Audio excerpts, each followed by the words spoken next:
I'm Emily Torres. I'm 28 years old. I'm a high school biology teacher in Austin, Texas. And this afternoon, I got a DNA test result that I ordered for a genealogy project.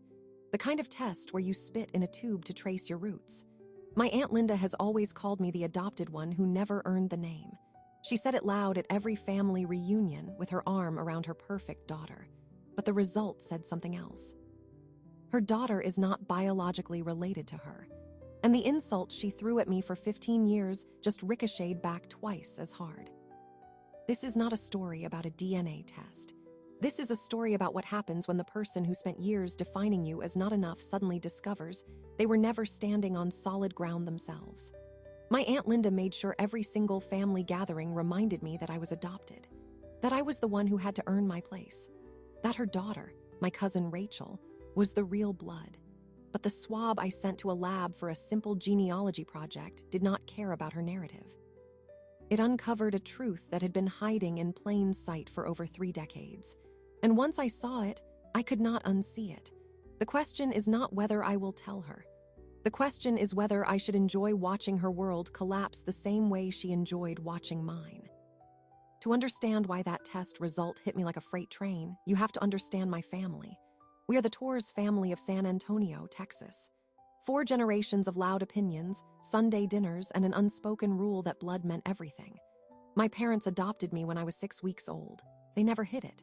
They told me the story like a gift, how they drove 3 hours to meet me, how I was the tiniest baby in the nursery, how they chose me. I always felt chosen. But Aunt Linda, my mother's older sister, never let me forget that chosen was not the same as born. She started at my first birthday party. I was 1 year old. I obviously do not remember it, but my mother tells me Aunt Linda picked me up, looked at my face, and said to the room, "Well, she's cute now. Let's hope she grows into the family features." My mother stiffened but said nothing. That became the pattern. Every holiday, every reunion, every casual get-together, Aunt Linda found a way to remind everyone that I was different, that I was the adopted one, that I had not earned the name. When I was 8, we had a Christmas gathering at her house. I was sitting on the floor unwrapping a doll from my grandmother. Aunt Linda walked over, knelt down, and said loud enough for the whole room to hear, "You're so lucky, you know. Most adopted kids never meet their real families, but we let you be part of ours." I did not know how to respond. I was 8. I just nodded and kept unwrapping. My father later told me she meant well. She did not. When I was 12, I got my first A in science. I was excited. I ran to show my parents at a family barbecue. Aunt Linda intercepted me, took the paper, held it up, and announced, "Well, the adopted one is the brains of the family. Too bad she did not get the Torres looks." Rachel was standing right there. Rachel, her daughter, 2 years younger than me. Perpetual blonde curls, dimples, the golden child who never had to prove anything. Rachel looked at me with pity. That look hurt more than the words. I started avoiding family events. My parents understood. They shielded me as best they could. But Aunt Linda was a force. She coordinated everything. She decided who was invited, who sat where, who was mentioned in the toast. And every year at Thanksgiving, after dinner, she would stand up with a glass of wine and say, "I want to thank everyone here tonight, especially those of us who are here by blood, because blood is what holds this family together." She would look at me when she said it. Everyone would look at me, and then she would toast and everyone would drink. I asked my mother once why Aunt Linda was so cruel. My mother said it was insecurity. Aunt Linda had always wanted to be the matriarch, but she was the second-born. She needed a way to feel superior. Marking me as different made her feel more legitimate. That explanation did not make it hurt less, but it helped me understand something. The cruelty was not about me. It was about her needing a target. By high school, I had learned to deflect. I would smile. I would say, "Thank goodness I got the brains instead of the looks," and everyone would laugh and let it pass. But inside, I was keeping score. Every comment, every smirk, every time Rachel was described as the real Torres girl. I did not hate Rachel. I actually liked her. She was gentle and never joined in. But she benefited from the hierarchy without doing anything to stop it. I went to college for biology. I wanted to understand what made people the way they are. Nature versus nurture. Genetics versus environment. I read studies on twin separations and epigenetics. I learned that family is not just DNA, but the irony was not lost on me. I spent years studying the very thing my aunt used to exclude me. Then I became a teacher. I loved it. I got a job at a high school in Austin teaching biology. And 2 months ago, my school announced a family heritage project for the freshman class. The students would interview relatives, collect photos, and some would even use DNA testing kits to trace their roots. I volunteered to oversee it. I thought it would be fun. I decided to do my own test as an example. I ordered a kit from Ancestry DNA. I swabbed my cheek. I sent it in. I told my parents. I did not tell Aunt Linda because I never tell her anything. When the results arrived, I was home alone. A Tuesday, I was grading labs. The email pinged, "Your ancestry results are ready." I opened it casually. The first page was a map. 38% Irish, 22% German, 12% Scandinavian, all expected based on my paperwork. But then I clicked the DNA Relatives tab. That was when I saw something that made my coffee cup stop halfway to my mouth. There was a match labeled Close Family Daughter, and the name attached was Rachel Torres, my cousin Rachel. The system said she was a daughter match, but I am not her mother. I have never been pregnant. I stared at the screen for a full minute. Then I clicked the match details. The shared DNA was over 3,300 centimorgans. That is not a cousin. That is not an aunt. That is a parent-child relationship, but I am not her parent. I scrolled down. Below Rachel's name, there was another unexpected match.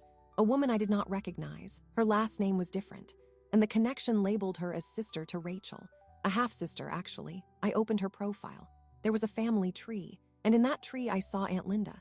But Aunt Linda was listed as the mother of the second woman, not of Rachel. My hands started shaking. I printed the page. I sat on my kitchen floor and spread the papers around me. And I forced myself to understand what the numbers were saying. Rachel is not Aunt Linda's biological daughter. Rachel was born in a hospital in San Antonio 30 years ago. Aunt Linda and Uncle Mark brought her home. Everyone celebrated. But somewhere in that hospital, a switch happened. An infant was given to the wrong mother, or something else entirely. I did not know the exact mechanism, but the DNA was unambiguous. Rachel shares no significant DNA with Aunt Linda. She shares a parent-child amount with me. Which makes no sense, unless I am somehow biologically connected to Rachel's birth. I have never been pregnant. I was adopted. So how can Rachel be my daughter? Unless the adoption records are wrong. Unless my biological mother is someone else who gave birth to Rachel. Unless the whole family tree is built on a lie 30 years deep. I sat on that kitchen floor for 2 hours. And when I finally stood up, I knew one thing for certain. I was going to find out the truth. And Aunt Linda was going to be the last person I told. Because for once, I was holding the information that could destroy her. And I wanted to see her face when she found out. I did not tell anyone for 3 days. I taught my classes, I graded papers. I came home and stared at the ceiling. My husband Daniel noticed something was off, but he did not push. He knows I process slowly. But by Thursday night, I could not hold it anymore. I showed him the printout. He read it twice. Then he said, "That's not your cousin, that's your daughter or your sister, but you've never been pregnant, so she's your full sister." He was right. I had been so focused on the daughter label that I had not considered the algorithm. These tests compare DNA segments. A parent-child match shares about 50%. A full sibling also shares about 50%, but the pattern is slightly different. Ancestry DNA sometimes labels a full sibling as a daughter if the algorithm is not trained properly. Rachel is not my daughter. She is my full biological sister. That changed everything. If Rachel is my full sister, we share both biological parents. I was adopted. I do not know who my birth parents are, but Rachel was raised by Aunt Linda and Uncle Mark, which means one of two things. Either Rachel was also adopted and nobody told her, or Aunt Linda is not her biological mother and has been lying for 30 years. The third possibility, that my birth mother also gave birth to Rachel and then gave her to Aunt Linda, seemed the most likely. But why? And why would Aunt Linda spend years calling me the adopted one if her own daughter was also adopted? I needed more data. I ordered a second DNA test from 23andMe. Different company, different database. It arrived 4 days later. I swabbed, mailed, waited. The results came back on a Saturday morning. Same match. Over 3,300 centimorgans shared with Rachel. The new test confirmed full siblings. I also saw a match with a woman named Patricia Vance, 51 years old. She lived in Houston. The system labeled her as a half-aunt to Rachel. That meant she was likely a half-sibling to one of my biological parents. A clue. I messaged Patricia through the platform. I kept it vague. "I believe we might be genetically connected. Can we talk?"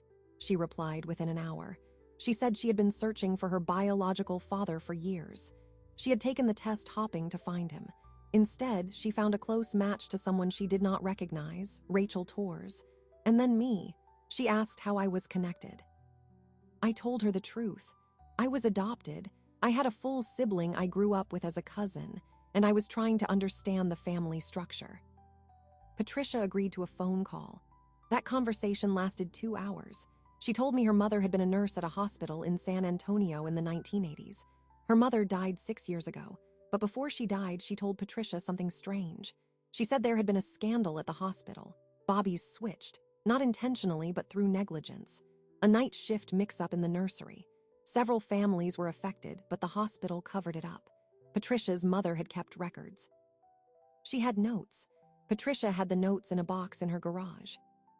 My heart was pounding. I asked if I could see them. She said she would scan them and email them that night. When the email arrived at 11 p.m., I opened it with Daniel beside me. There were handwritten pages, dates, names, log entries from the maternity ward. And one entry, dated October 12, 1986, mentioned 2 infants. Baby girl Torres, born to a patient named Carmen Reyes, and baby girl Reyes, born to a patient named Linda Torres. The bobbies were placed in the wrong bassinets. The error was discovered an hour later, but by then, the mothers had already held the wrong bobbies. The nurse on duty, Patricia's mother, documented it. She reported it to her supervisor. The supervisor told her to stay quiet. They swapped the bobbies back, or so they said. The notes were ambiguous. Patricia's mother wrote, "Supervisor says correction made. I am not confident. Mothers were both discharged within 2 hours of incident. No follow-up." I stared at those words. If the swap was corrected, then Rachel would be my biological mother's baby. But who is my biological mother? The entry listed Carmen Reyes as baby girl Torres' mother, Linda Torres as the mother of baby girl Reyes. But Linda Torres is my aunt, and my mother's name is not Linda. My mother is Maria Torres, Linda's sister. I called Patricia back. I asked if she knew anything about Carmen Reyes. She said Carmen was her mother's younger sister. Carmen had a baby in 1986. The baby was given up for adoption. Carmen never spoke about it. She moved to California a year later and rarely came back. Patricia said Carmen died in 2012. She had no other children. That baby, if it survived, would be 30 years old, the same age as Rachel. I connected the dots. Carmen Reyes was my birth mother. She gave birth to baby girl Torres me and gave me up for adoption. That was the paperwork I always knew. But the hospital entry showed that baby girl Torres was switched with baby girl Reyes. So the baby that was supposed to be given up was actually the one Linda Torres took home. My Aunt Linda raised the baby that should have been surrendered, and I was adopted by a different family entirely. But here is the twist. My adoptive parents, Maria and Carlos Torres, are Linda's sister and brother-in-law. They adopted me from the same hospital, possibly involved in the cover-up. Did they know? Did they know I was their niece? Did Aunt Linda know she raised someone else's baby? And most important of all, if the swap was never corrected, then Rachel is the biological daughter of Carmen Reyes. And I am the biological daughter of Linda Torres. That means Aunt Linda is my biological mother. And her cruelty toward me, her constant remarks about the adopted one who never earned the name, was directed at her own child. I called Daniel. I called in sick to work. I drove to San Antonio that same day. I went to the county clerk's office. I requested birth certificates for Linda Torres and for her daughter, Rachel. The clerk said they were sealed, but I could request copies if I was a direct relative. I showed my ID. The clerk pulled the records. What I saw confirmed everything. Linda Torres gave birth to a baby girl on October 12, 1986. The baby's name was listed as Emily Torres, not Rachel. Emily, my name. But I have a birth certificate with different parents. My adoptive parents registered me under a different name.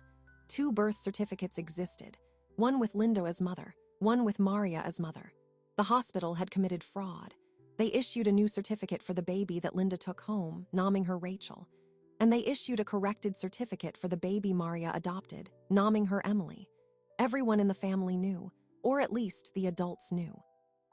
My parents, Aunt Linda, Uncle Mark, my grandparents, they all participated in hiding the truth. I sat in the parking lot of the county building for an hour. I called my mother. I said, "Mom, I know about the hospital." She was silent for 30 seconds. Then she started crying. She said, "We were going to tell you. We always planned to, but the timing was never right." I asked her why. She said Linda could not have children. She had 5 miscarriages. When Carmen gave birth and put the baby up for adoption, Linda saw a chance. But the hospital mix-up meant the bobbies were already switched. Linda claimed the baby she was given as hers. She forced the hospital to alter records. My parents agreed to adopt the other baby, the one that was supposed to be Linda's, to keep the peace. I was the baby that was supposed to be Linda's. She gave me away. She chose to raise Rachel instead. And then she spent my entire life mocking me for being adopted, for not belonging, for not being a real Torres. She was the one who abandoned me. She was the one who broke the family. And she had been doing it with a smile for 30 years. Drove to Rachel's apartment. We had not spoken in months. I knocked. She opened the door. She looked confused. I said, "I need to tell you something, and you are not going to believe it." We sat on her couch. I showed her the DNA results. I showed her the hospital records. I told her everything. She did not cry. She got very quiet. Then she said, "So you are my biological sister, and Aunt Linda is your mother." I nodded. She looked at the wall for a long time. Then she said, "Does she know?" I said, "Not yet. I wanted to tell you first." Rachel stood up. She walked to her kitchen.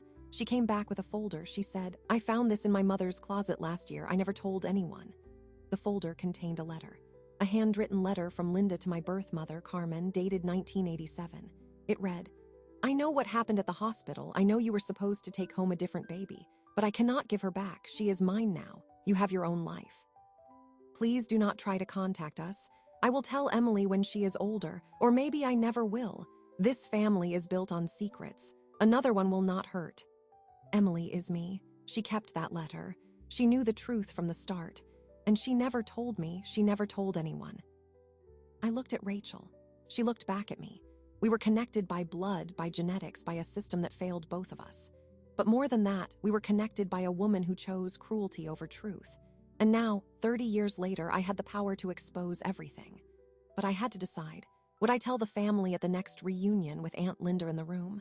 Or would I let her continue living the lie, knowing that I knew the truth? Either way, things would never be the same. I made my decision. I would tell the family at the next reunion, but I needed one more piece of proof. Rachel and I drove to my parents' house that evening. My mother Maria opened the door. She saw my face and knew. We sat in the living room. My father Carlos came in from the garage. I laid out the DNA results, the hospital records, the letter Linda had written. My mother cried quietly. My father stared at the floor. Then he said something that made my blood run cold. "Your mother and I knew about the swap from the beginning, but we agreed to keep it secret. Linda threatened to sue the hospital and destroy our family if we told anyone. She said she would take you away from us. We were scared. We chose to keep you. We chose to stay quiet." I asked him if Linda knew that I was her biological daughter. He said, "She knew. She has always known. She gave you up voluntarily. She said she did not want a baby that looked like her ex-boyfriend. She wanted a fresh start. So when the hospital mix-up happened, she saw an opportunity. She took the baby that was supposed to be Carmen's, and she let us adopt you. She never wanted you, and she has resented you your whole life because you reminded her of what she did." That was the moment everything shifted. The cruelty was not random. It was deliberate. Every insult, every comparison, every time she called me the adopted one who never earned the name, she was trying to push me away because she could not face her own guilt. She had chosen to abandon her own child. And then she had spent 3 decades mocking that child for being abandoned. Rachel sat forward. She said, "Emily, I have to tell you something else. The rehearsal dinner for the wedding is in 5 days. The whole family will be there. Aunt Linda is giving a speech. She has been bragging about it for weeks. She's going to talk about family legacy and bloodlines and how I am the true Tor's daughter. She has no idea what is coming." I looked at Rachel. She looked at me. We had 5 days. 5 days to decide exactly how we would do this. That night, I could not sleep. I kept thinking about the little girl at the hospital, switched at birth, raised by a woman who was not her mother. I kept thinking about the woman who should have been my mother, who chose to walk away. And I kept thinking about the moment when Aunt Linda would finally learn that her secret was exposed. But there was a detail I had missed, a detail that would make this even worse. The next morning, Patricia Vance called me. She said she had found another letter in her mother's box. This one was from my grandmother, Alina Torres, addressed to Linda, dated 1990. It read, "Linda, you have to tell the truth. You cannot keep raising another woman's child while your own daughter grows up across town. It is not fair to Emily. It is not fair to Rachel. And it is not fair to God. I have kept this secret long enough. If you do not tell Maria and Carlos by Christmas, I will." But the letter had never been sent. It was still in the envelope. My grandmother had written it but never mailed it. She had died with the secret intact. I asked Patricia if there were any other documents. She said there was one more, a birth certificate for a baby boy born to Linda Torres in 1988, a baby who was listed as stillborn. But the certificate had a note in the margin. "Infant transferred to private adoption. Mother declined to nurse." I called Rachel. I asked if Linda had ever mentioned a baby boy. Rachel said no. She had never heard of a brother. I tracked down the adoption agency listed on the certificate. They were closed, but their records had been transferred to the state. I requested access. It would take 3 weeks. 3 weeks was too long. The reunion was in 4 days, but I had enough evidence. The question was no longer whether to tell the truth. It was whether to do it privately or publicly. And I had decided, publicly, in front of everyone, because Aunt Linda had spent 30 years humiliating me in public. It was time she experienced the same. On the day of the rehearsal dinner, I dressed carefully.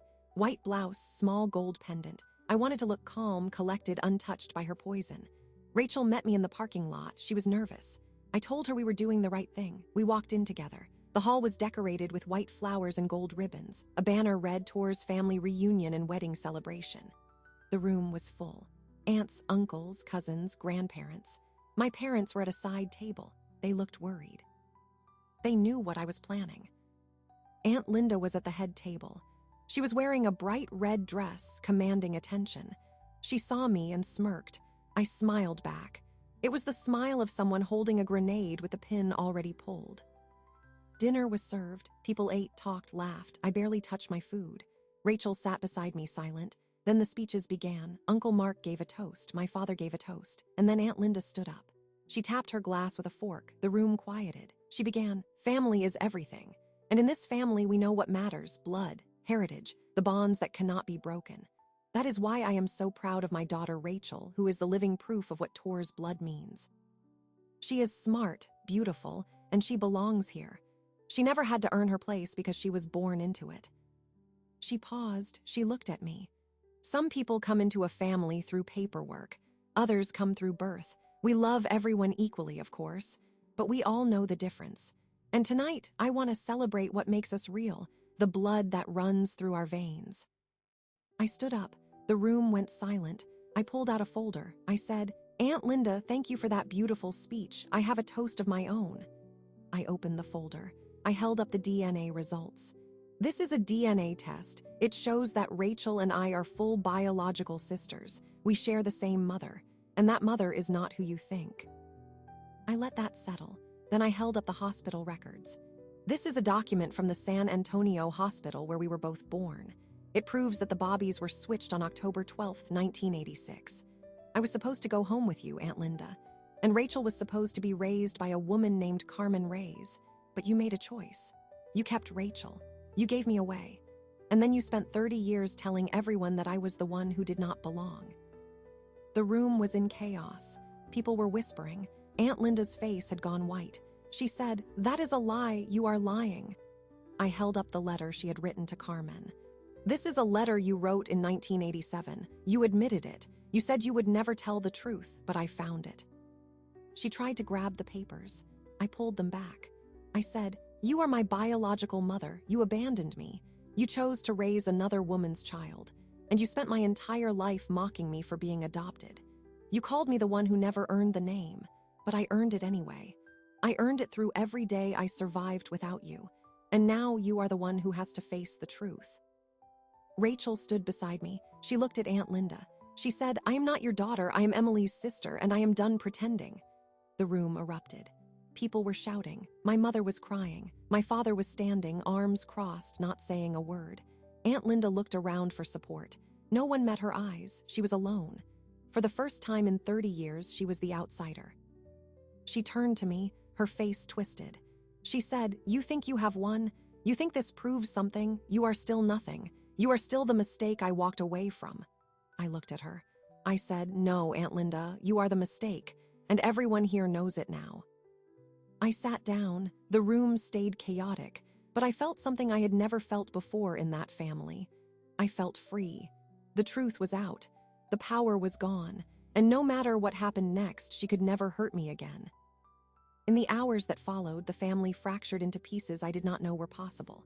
People left the hall in small groups. Some hugged me, others avoided my eyes. Aunt Linda sat alone at the head table, staring at nothing. Uncle Mark stood off to the side, his face unreadable. Rachel stayed beside me. My parents approached slowly. My mother said, "I am so sorry we never told you. We were wrong." I said, "I know you were, but you are still my parents. You chose me. That means something." My father hugged me without a word. Aunt Linda finally stood. She walked toward the door. She passed within 3 feet of me. She did not look at me. She said nothing. She kept walking. She did not return that night. The next morning, Rachel received a text message. It was from Aunt Linda. It said, "I am leaving San Antonio. I cannot face any of you. I have arranged for a lawyer to handle the house. Tell Emily she will never hear from me again." Rachel showed me the message. I felt relief, and something else, pity. She had spent 30 years building a fortress of cruelty, and it had collapsed in 3 minutes. She had nothing left, not even a daughter. The wedding went ahead 2 days later. Rachel was the maid of honor. I was a guest. There was tension in the room, but also something new, truth. People looked at me differently now. They saw the story behind the insults. Some apologized. My grandmother's sister, Tia Alina, pulled me aside. She said she had always suspected. She said Tor's family women had a history of keeping secrets to protect their image. She told me about my biological father. His name was David Reyes. He was Carmen's boyfriend before she died. He had never known about the pregnancy. He had died in a car accident in 2001. I would never meet him, but I could see his eyes in old photographs. They were my eyes. The final surprise came 3 weeks later when the state adoption records for the baby boy arrived. I opened the envelope with Rachel beside me. The file contained the name of the adoptive parents, a couple in Dallas named Linda and Mark Torres, the same Linda and Mark.